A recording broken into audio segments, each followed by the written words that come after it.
Hello, good morning, जोहार। आज तारीख है 19 जून, दिन है बुधवार। समय हो चला है झारखंड की खबरों को जानने का, लेकिन उससे पहले अभी तक आपने चैनल को सब्सक्राइब नहीं किया तो चैनल को सब्सक्राइब कर लीजिए, वीडियो को एक लाइक कर दीजिए। चलिए जानते हैं झारखंड की प्रमुख बड़ी खबरों को।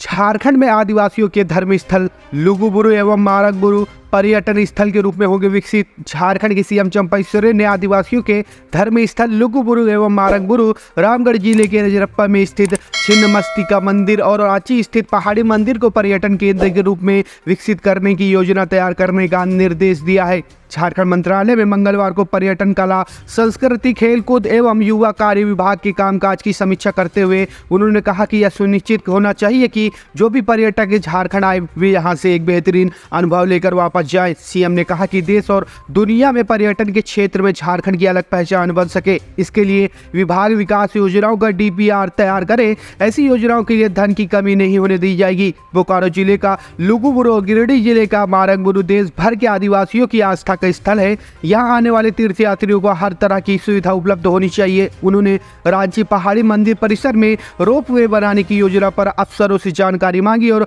निर्देशित किया कि इसके लिए फिजिबिलिटी वेरिफिकेशन कर आगे का कार्य शुरू करे। इसी तरह रजरप्पा स्थित प्रसिद्ध शक्तिपीठ में पर्यटकों के लिए सुविधाओं में विस्तार की कार्य योजना तैयार करने का निर्देश दिया गया है।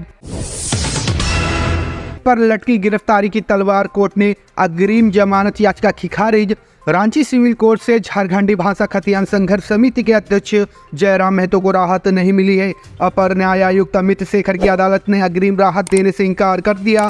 अदालत ने मंगलवार को उनकी अग्रिम जमानत याचिका खारिज कर दी, जिसके बाद लोकसभा चुनाव के दौरान पीड़ा कार्रवाई पर लगी रोक भी हटा दी गई, जिसके बाद उन पर अब गिरफ्तारी की तलवार लटकने लगी है। जयराम महतो ने अग्रिम जमानत की गुहार लगाते हुए 4 मई को याचिका दाखिल की थी। उस पर नाजायज मजमा बनाकर झारखंडियों, आदिवासियों, मूलवासियों के भाषा, संस्कृति और 1932 के खतियान लागू कराने के लिए विधानसभा घेरने और सरकारी कार्य में बाधा डालने सहित कई तरह के आरोप लगे हैं। सरकारी पदाधिकारियों व पुलिस कर्मियों को गाली गलौज करने का भी आरोप लगा है। इस घटना को लेकर 21 मार्च 2022 को नगरी अंचल के तत्कालीन सीओ संतोष कुमार शुक्ला ने नगरी थाने में नामजद प्राथमिकी दर्ज कराई थी। विधानसभा घेरने के पूर्व से इन लोगों ने अनुमति भी नहीं ली थी, जिसके कारण यातायात पूरी तरह से बाधित हो गया था। इससे आम जनता को भारी परेशानी हुई। स्कूल बस और एम्बुलेंस का रास्ता भी बाधित रहा। विधानसभा से दुर्गा सोरेन सेना की करता धरता जयश्री को चुनाव लड़ाने की तैयारी, मां सीता सोरेन ने की घोषणा। झारखंड विधानसभा चुनाव में दुर्गा सोरेन सेना की करता धरता जयश्री और राजश्री भी अपना किस्मत आजमाएंगी। जयश्री सोरेन को जामा विधानसभा सीट से चुनाव लड़ाने की तैयारी की जा रही है। हाल ही में झारखंड मुक्ति मोर्चा से भारतीय जनता पार्टी में शामिल हुई कद्दावर महिला नेत्री सीता सोरेन ने यह घोषणा की है। उन्होंने अपनी बेटी जयश्री के लिए जामा सीट छोड़ने का निर्णय पहले ही ले लिया था। पूर्व में ही यह कहा गया था कि वे आने वाले दिनों में बेटियों के लिए भी राजनीति में प्रवेश के लिए मार्ग प्रशस्त करेंगी। हाल ही में संपन्न हुए लोकसभा चुनाव में उन्होंने दुमका लोकसभा सीट पर हार मिली थी। इस पर बिफरी सीता सोरेन ने कहा कि वह अपनी बेटी को जामा सीट से चुनाव लड़ाएंगी और खुद अपने लिए दूसरी जगह से चुनाव लड़ेंगी। बीजेपी आलाकमान ने झारखंड को लेकर की बैठक। इस बैठक के बाद झारखंड बीजेपी के अध्यक्ष बाबूलाल मरांडी ने कहा कि नवंबर में झारखंड का चुनाव होना है। चुनाव में कैसे उतरना है, इस बात पर मंथन किया गया। लोकसभा के बाद एक रणनीति बनाकर आगे बढ़ना है और सबको साथ लेकर चलना है। उन्होंने कहा कि बैठक में बीजेपी के प्रमुख नेता आए। बाबूलाल मरांडी ने कहा कि राष्ट्रीय अध्यक्ष और गृह मंत्री के साथ बैठक हुई। झारखंड प्रदेश के विधानसभा चुनाव में दृष्टिकोण से शिवराज सिंह चौहान और हेमंत बिस्वा शर्मा को नियुक्त किया गया है। लोकसभा और विधानसभा को लेकर चर्चा हुई। झारखंड में जल्द ही गृह मंत्री का प्रवास होने वाला है। बता दें कि झारखंड के लिए केंद्रीय कृषि मंत्री शिवराज सिंह चौहान को प्रभारी और असम के सीएम हेमंत बिस्वा शर्मा को सह प्रभारी नियुक्त किया गया है। वहीं हेमंत बिस्वा शर्मा ने बैठक के बाद कहा, नवंबर में झारखंड का चुनाव होने वाला है। हमने अगले 5 महीने का रोड मैप तैयार किया। लोकसभा चुनाव में जो हमें सफलता प्राप्त हुई उससे हमें भरोसा हुआ कि हम सरकार बनाने जा रहे हैं। झारखंड में हमारे गृह मंत्री का और अध्यक्ष का प्रवास भी होने जा रहा है। लोकसभा चुनाव में सीख लेकर आगे बढ़ना है। 9 सीटों पर हम जीते। सीता सोरेन थोड़े ही अंतर से हारी। हम उस सीट को आगे जीतने की कोशिश करेंगे। आज से 24 जून तक झारखंड के कई जिलों में बारिश और वज्रपात की संभावना। झारखंड में गर्मी से राहत मिलने वाली है। 19 और 24 जून तक राज्य के कई स्थानों पर गरज और वज्रपात के साथ हल्के से मध्यम दर्जे की बारिश होने की संभावना है। साथ ही मौसम विभाग के अनुसार बुधवार को यानी कि आज गढ़वा, पलामू, चतरा, लातेहार, हजारीबाग और कोडरमा में हीट वेव चलने की संभावना है। वहीं इन जिलों को छोड़कर बाकी सभी जिलों में बारिश हो सकती है। मंगलवार को राज्य में सबसे गर्म जिला गढ़वा 43.7 डिग्री सेल्सियस के साथ रहा। इस दौरान गढ़वा जिले में कहीं कहीं सीवियर हीट वेव रहा। वहीं राज्य के पलामू, चतरा, हजारीबाग, रामगढ़, कोडरमा, गिरिडीह और देवघर जिले में हीट वेव दर्ज किया गया। मौसम वैज्ञानिक अभिषेक आनंद के अनुसार झारखंड में मानसून के लिए 4 से 5 दिन और इंतजार करना पड़ सकता है। इस दौरान मानसून को लेकर स्थिति साफ हो जाएगी। अभी 24 जून तक असम और बंगाल की खाड़ी में बन रहे साइक्लोनिक दबाव का असर झारखंड में देखने को मिलेगा। इस दौरान राज्य के कई जिलों में बारिश होने की संभावना है। पिछले 24 घंटे में राज्य में कहीं कहीं पर गर्जन और आंधी के साथ हल्के से मध्यम दर्जे की वर्षा घटित हुई। सबसे अधिक वर्षा 32.6 mm रांची में दर्ज किया गया। राज्य में कहीं कहीं पर ऊसड़ लहर से भीषण ऊसड़ लहर की स्थिति भी दर्ज की गई। राज्य में उच्चतम तापमान 46.0 डिग्री सेल्सियस डाल्टनगंज में, जबकि न्यूनतम तापमान 24.2 डिग्री सेल्सियस जमशेदपुर में दर्ज किया गया। झारखंड में अबू आवास का आवंटन जल्द, 4,05,000 लोगों को मिलेगा 3 कमरों वाला घर। चंपाई सरकार बहुत जल्द अबू आवास का आवंटन शुरू करने जा रही है। चालू वित्तीय वर्ष में 4,05,000 परिवारों को अबू आवास का आवंटन किया जाएगा। मुख्यमंत्री चंपाई सोरेन ने अधिकारियों को स्पष्ट निर्देश दिया है कि पूर्व में स्वीकृत आवेदनों के तहत चालू वित्तीय वर्ष के लिए अबू आवास का आवंटन पूरी पारदर्शिता के साथ जल्द शुरू करें।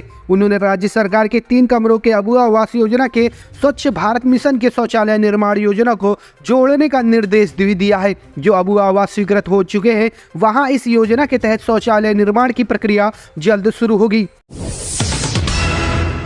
झारखंड विधानसभा चुनाव को लेकर एक्टिव मोड में आजू सुदेश महतो ने बनाया ये प्लान। झारखंड में कुछ महीने बाद विधानसभा चुनाव होने हैं। इसको लेकर प्रदेश के All Jharkhand Students Union party active mode में आ गई है। इसी साल होने वाले विधानसभा चुनाव के लिए आजू पार्टी ने अपनी रोड मैप तैयार किया है। पार्टी के अध्यक्ष सुदेश महतो ने आगामी विधानसभा चुनाव के लिए पार्टी की रणनीति का खुलासा किया है। इसमें राज्य के लोगों की भावनाओं के अनुरूप होने पर उनकी प्रतिबद्धता पर जोर दिया गया है।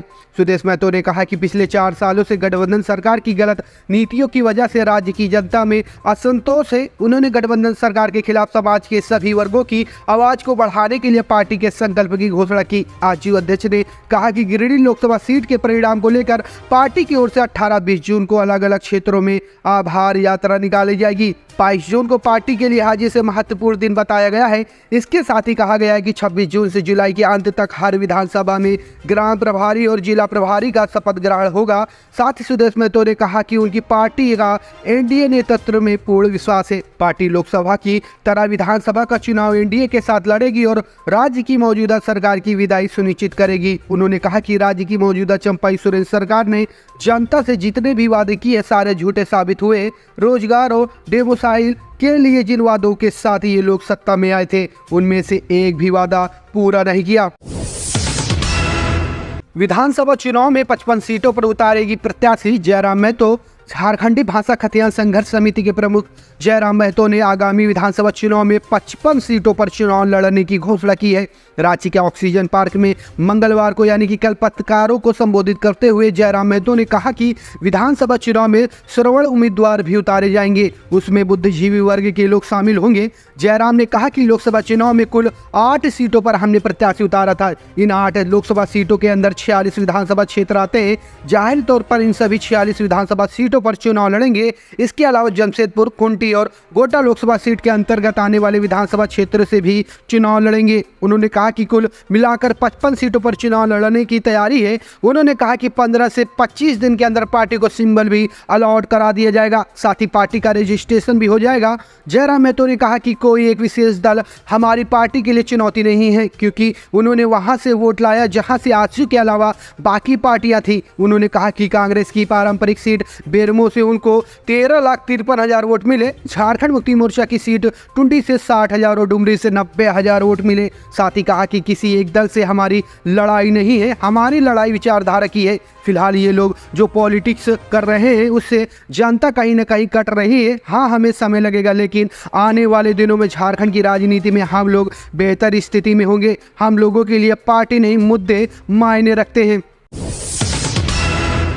झारखंड के पाकुड़ में बकरीद पर कुर्बानी के बाद पथराव बमबारी, स्थानीय लोगों ने गौवंश काटने का लगाया आरोप। पुलिस ने 2 गांवों की लड़ाई बताई। झारखंड के पाकुड़ में बकरीद पर गोवंश की हत्या का आरोप ग्रामीणों ने लगाया। पुलिस का कहना है कि उसको गोवंश बरामद नहीं हुआ है। यह हत्या खुलेआम एक व्यक्ति की जमीन पर की गई और मना किए जाने पर मारपीट और बमबाजी की गई। कुछ लोगों के घरों को तोड़े जाने की भी सूचना है। घटनास्थल पर अब सुरक्षा बलों को तैनात किया गया है। मीडिया रिपोर्ट्स के अनुसार पाकुड़ के मुफस्सिल थाना क्षेत्र के गोपीनाथपुर इलाके में बकरीद पर कुछ लोगों ने एक प्रतिबंधित पशु को दूसरे की जमीन पर काटना चालू कर दिया। जमीन के स्वामी ने जब इस बात को मना किया तो पशु काटने वाले हमलावर हो गए। पशु काटने वाले ने पास के गांव जो पश्चिम बंगाल में आता है से वहां बड़ी संख्या में हमलावरों को बुला लिया। इन हमलावरों ने गांव के लोगों को मारा पीटा और पथराव चालू कर दिया। इसके बाद इन लोगों ने गांव में बमबाजी भी की। पश्चिम बंगाल से आए इन हमलावरों ने कई घरों को भी क्षतिग्रस्त किया। विवाद की सूचना मिलने के बाद पश्चिम बंगाल और झारखंड की पुलिस यहां पहुंची। झारखंड के मुफस्सिल थाना क्षेत्र की पुलिस ने यहां पहुंचकर मामला शांत करवाया। गांव में विवाद को रोकने के लिए अतिरिक्त पुलिस बल तैनात किया गया है। या अभी तनाव कम करने के लिए गाँव में डटे हुए हैं। मुठभेड़ में नक्सली शूट करने वाले जवानों व अधिकारियों को डीजीपी ने किया सम्मानित। चाईबासा जिले के गुआ थाना क्षेत्र स्थित लापुंगा जंगल में सुरक्षा बलों ने सोमवार को भाकपा माओवादी संगठन के 5 नक्सलियों को मुठभेड़ में मार गिराया था। इस घटना के एक दिन बाद मंगलवार को डीजीपी अजय कुमार सिंह चाईबासा पहुंचे। उन्होंने जवानों की हौसला अफजाई की। उन्होंने नक्सलियों से अपील की कि वो हथियार छोड़कर मुख्य धारा में लौट आए। उन्होंने कहा कि नक्सलियों के खिलाफ ऑपरेशन चलता रहेगा। चाईबासा पुलिस लाइन में सम्मान समारोह का आयोजन किया गया, जिसमें ऑपरेशन में शामिल सीआरपीएफ, कोबरा, जगुआर और जिला पुलिस के अधिकारी और जवानों को डीजीपी अजय कुमार सिंह ने पुरस्कृत किया। डीजीपी अजय कुमार सिंह ने कहा कि यह झारखंड पुलिस और जिला पुलिस के लिए बहुत बड़ी सफलता है। पिछले 2 सालों में नक्सली के खिलाफ अभियान चलाया जा रहा है, जिसमें पुलिस और सुरक्षा बलों को काफ़ी सफलता मिल रही है। सीआरपीएफ, पुलिस, जगुआर, कोबरा द्वारा संयुक्त रूप से अभियान चलाया जा रहा है। जब तक नक्सलियों का सफाया नहीं हो जाता, नक्सली या तो हिंसा का मार्ग हथियार छोड़कर मुख्य धारा में शामिल हो, अन्यथा ऐसे ही मारे जाएंगे। सुरक्षा बलों द्वारा मार गिराया जाएगा। डीजीपी ने कहा कि देश के अति नक्सल प्रभावित जिलों में झारखंड का चाईबासा 12वां जिला है।